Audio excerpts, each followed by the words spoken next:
Hello, America. Hello, guys. So, number three on reading blog from the book Unstoppable. Don't think you have to handle your burdens by yourself. That's where I left off.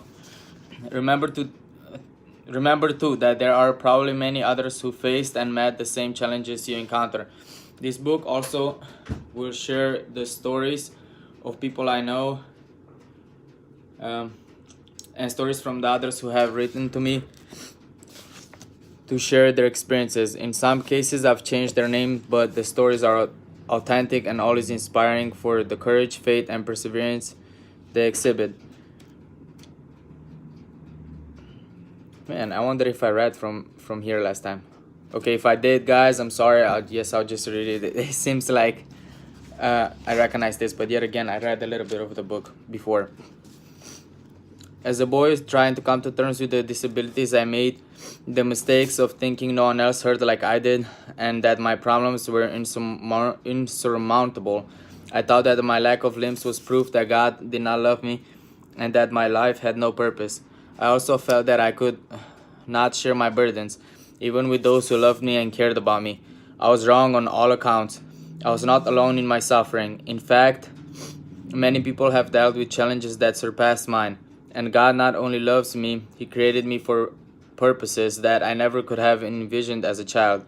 He uses me in many ways that continue to surprise and amaze me each and every day. Now that as long as you are on this earth, know that as long as you are on this earth, there is a purpose and a plan for you. For you too. God loves you, and there are many people around you, loved ones and professionals, willing to help you with your challenges.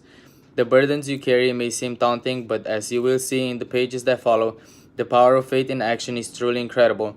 To begin to understand this, simply keep in mind that this man with no arms, no legs, travels the world reaching out to millions of people while blessed with joy and love beyond measures. I am as imperfect as any of you will ever meet. I have good days and bad. Challenges rise up, knock me flat on occasion. Yet I know that where I am weak, God is strong, and when we put faith into action, we are unstoppable. So I think I remember reading that somehow. Okay, chapter 1, Faith in Action.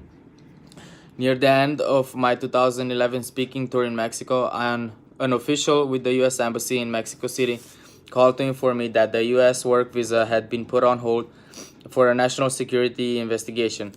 I lived in the United States on that visa because I am a native of Australia. I could not return to my California home without it, since my staff had scheduled an upcoming series of speaking engagements in the United States. This was a serious problem. I scrambled to the U.S. Embassy with Richie, my caregiver, early the next morning to try to figure out how my visa had anything to do with national security. When we arrived, we found the large reception area packed with people dealing with their own issues. We had to take a number, like in a bakery. The wait was so long, I had a nice nap before we finally were called to meet with an official. When I'm nervous, I turn to humor. It doesn't always work. Is there a problem with my fingerprints on the visa? I joked. The embassy person glared at me. Then he called his supervisor. Maybe my sense of humor was posing a threat to American security. The supervisor, the supervisor arrived, also looking quite grim. Visions of being behind bars crept into my head. Your name has been tagged as part of an investigation, the supervisor stated robotically. You can't return to the United States until this is cleared up, and that will take up to a month. The blood drained from my body. This cannot be happening. Richie collapsed to the ground. At first I thought he'd fainted, but he had dropped to his knees in prayer in front of 200 people.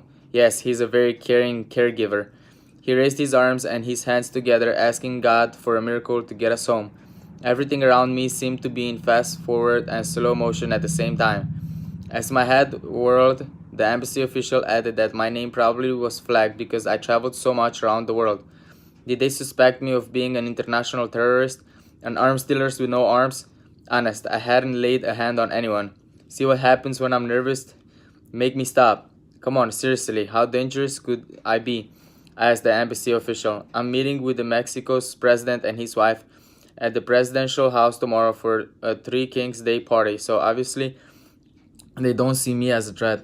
The US official was not moved. I don't care if you're meeting with the President Obama.